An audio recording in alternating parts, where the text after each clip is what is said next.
Hi friends and welcome to Crumbz from Gerard. The theme today is Suffering a Great Teacher, and the reading is from Hebrew chapter 5 verses 7 and 8. In the days of his flesh, Jesus offered up prayers and supplications with loud cries and tears to him who was able to save him from death, and he was heard for his godly fear.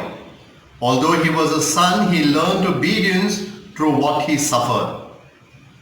I personally find the Garden of Gethsemane and Jesus, what he went through, one of the most powerful scenes, especially when you want to find out God's will for you. Here we are told that Jesus cries loudly and bitterly. It's not so much for his own death, but because he's carrying the weight of the sins of the world. Here we see Jesus where his desperate longing for human companionship. Thrice he goes to his friends and thrice they are sleeping. Here you see Jesus feeling himself so distant from God.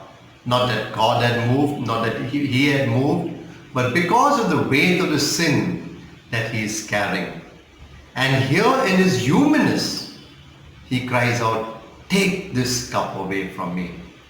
And yet in all the misery that he's going through and suffering that he's going through in that moment, even in his humanness, he can say, "But not my will, your will be done."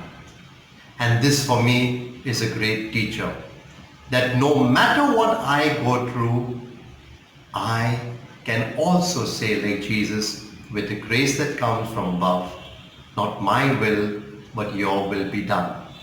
What happened when Jesus made that prayer? Was the suffering taken away? No. We are told that he learned obedience through what he suffered. And then we are told that angels came and ministered to him.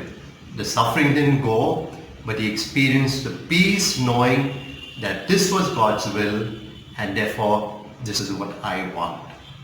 And therefore, put on your thinking cap right now.